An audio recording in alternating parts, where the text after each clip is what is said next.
Welcome to Alvin Alex garden channel. உங்கள் மங்களம் பேசுகிறேன். இன்றைக்கி நம்ம பார்க்க போகிற வீடியோ என்னென்னா, உருளைக்கிழங்கு ஃப்ரை பற்றி பார்ப்போம். உருளைக்கிழங்கு வறுவல் எப்படி செய்கிறதுன்னு பார்ப்போம். முதல்ல கடாயை ஆன் பண்ணி கடாயை சூடுபடுத்திக்குவோம். அதுக்கப்புறம் எண்ணெய் கடுகு போடுவோம்.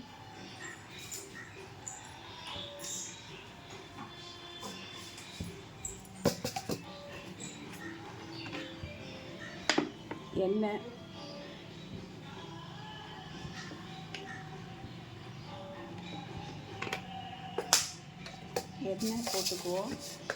அப்புறம் கடுகு கொஞ்சம் போடுவோம்.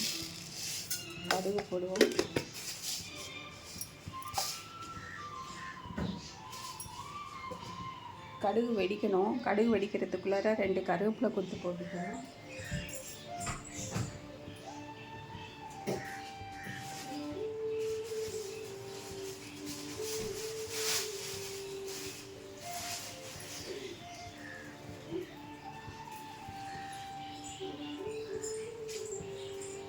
கடுகு வெடித்த உடனே தான் போடணும் கருவேப்பிலை கொத்து.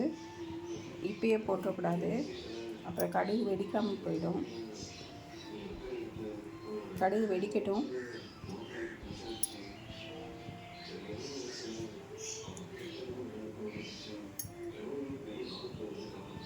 தயிர் சாதம், மோர் சாதம், அதுக்கப்புறம் புளியோதரை, லெமனு, எதுக்கு வேணாலும் போட்டுக்கலாம். வெரைட்டி ரைஸ் சாப்பிட்றதுக்கு. அதுக்கப்புறம் சாம்பார் சாதம், புளி சாதம், அதுக்கப்புறம் புளிக்குழம்பு, காரக்குழம்பு, என்னதுக்குனாலும் உருளைக்கிழங்கு ஃப்ரை மேட்ச் ஆகும். எல்லா சாப்பாட்டுக்குமே உருளைக்கிழங்கு ஃப்ரைனால் ஈஸியாக செஞ்சிடலாம். ஈஸியாக செஞ்சு எல்லா சாப்பாட்டுக்குமே அது சூட்டபிள் ஆகிடும். செய்கிறது ரொம்ப ஈஸி. எண்ணெய் ஊற்றிருக்கிறோம், கடுகு போட்டிருக்கிறோம். கடுகு வெடிக்கணும். கடுகு வெடித்த பிறகு தான் நம்ம எந்த இன்க்ரீடியண்ட்டும் போட முடியும். கடுகு வெடிச்சிருச்சு. இப்போ நம்ம வெட்டி வச்சுருக்கிற உருளைக்கிழங்கு பொடியாக கட் பண்ணி வச்சுருக்குறோம். அந்த உருளைக்கிழங்கை நம்ம இப்போ போட போகிறோம். ஃபஸ்ட்டு கடுகு போட்டுக்கிறேன். கருவேப்பிலை வெடிச்சிருச்சு. இப்போ நம்ம பொடியாக நறுக்கி வச்சுருக்கிற உருளைக்கிழங்கை போட்டுருவோம்.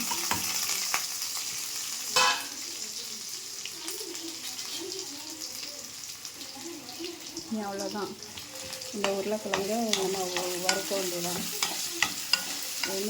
எண்ணெய் ஊற்றி இருக்கிறோம்ல, அந்த எண்ணெயிலேயே நம்ம ஃப்ரை பண்ணிக்கிட்டே இருக்க வேண்டியதான்.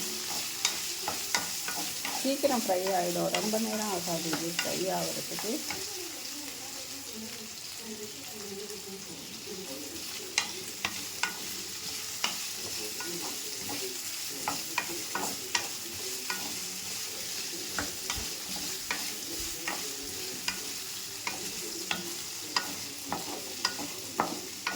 ஃப்ரை பண்ணிக்கிட்டு இருக்கும்போதே அடியில் பிடிக்கிற மாதிரி இருக்கும். சட்டியில் கிழங்கு பிடிக்கும். அதை பிடிக்கிறத நம்ம கொஞ்சம் சுரண்டி விட்டு கிண்டணும். அது பிடிக்காத அளவுக்கு நம்ம எடுத்து விடணும். கரண்டி வச்சு எடுத்து விட்டு ஃப்ரை பண்ணணும். இப்படி ஃப்ரை பண்ணிக்கிட்டு இருக்கும்போதே இதுக்கு தேவையான அளவு உப்பு போட்டுடணும். தூள் உப்பு.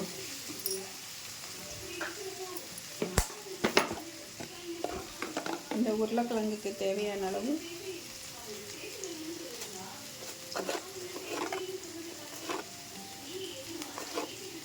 உப்பு சேர்த்துருவோம்.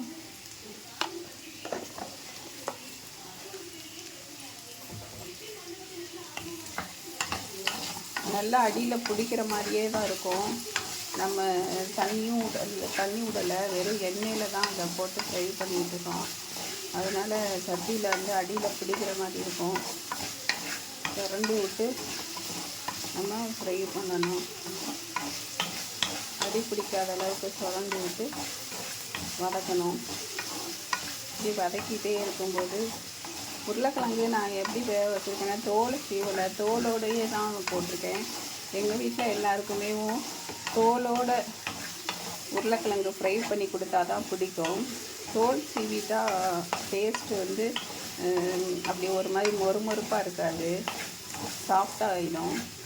தோலோடு இதுன்னும்போது அது கொஞ்சம் ஒரு மொறுமொறுப்பு தன்மை கொஞ்சம் ஜாஸ்தியாக இருக்கும். அதனால் எங்கள் வீட்டில் எப்பயுமே தோலோடு தான் நாங்கள் உருளைக்கிழங்கு கட் பண்ணுவேன்.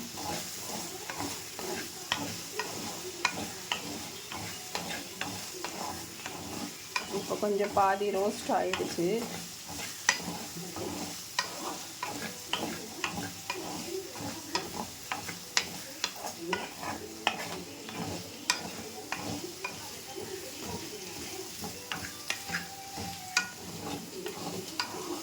இப்போ ஒரு உருளைக்கிழங்கு எடுத்து நம்ம டேஸ்ட்டு பார்த்தா தெரியும், வெந்துருச்சா வேகலையான்னு பார்க்கணும்.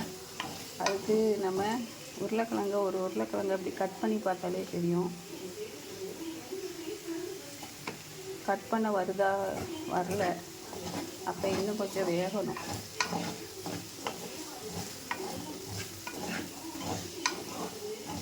கரண்டியை வச்சு ஒரு உருளைக்கிழங்கை கட் பண்ணி பார்க்கணும். கட் பண்ணி பார்க்கும்போது உருளைக்கிழங்கு வெந்துருச்சா வேகலையாங்கிறது தெரியும். வெந்துருச்சுன்னா சாஃப்டாக கட் ஆகும். வேகலைன்னா அது டைட்டாக கட் ஆகிறதுக்கு கஷ்டமாக இருக்கும். அதிலே தெரிஞ்சிடலாம்.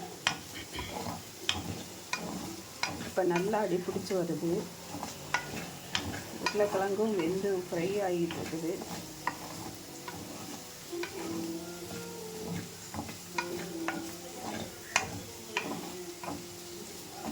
இதுக்கு தேவையான மஞ்சள்தூள், மிளகாத்தூள் போடுவோம்.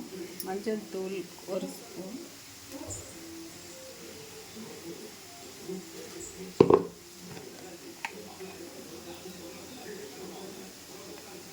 மஞ்சள் தூள் 1 ஸ்பூன்,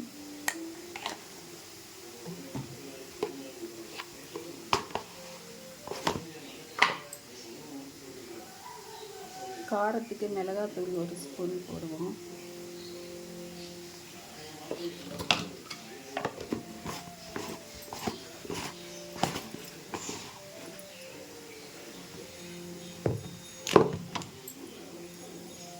இப்போ ஃப்ரை பண்ணுவோம்.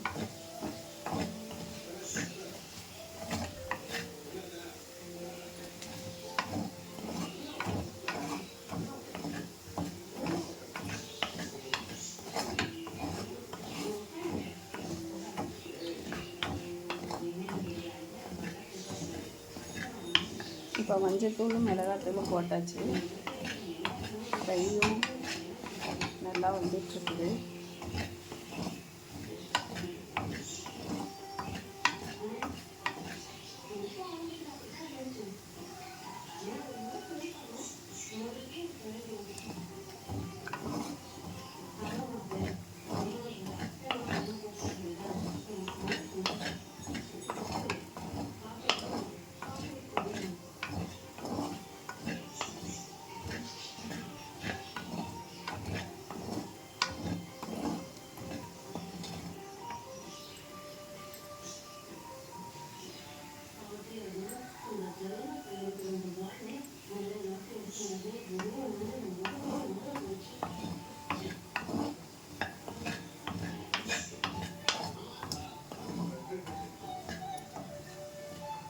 நல்லா ஃப்ரை ஆயிடுச்சு.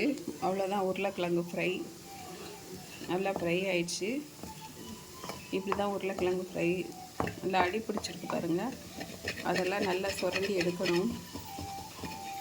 சிம்மில் வச்சிட்டோம் அப்படின்னா அடுப்பை ஆஃப் பண்ணோடனே இதெல்லாம் நல்லா ஃப்ரை சட்டி விட்டு வந்துடும். இப்படி சுரண்டி எடுக்கும்போது சட்டி விட்டு வந்துடும். இவ்வளோதான் உருளைக்கிழங்கு ஃப்ரை. எல்லா சாதத்துக்கும் சூட்டபிள் ஆகும்.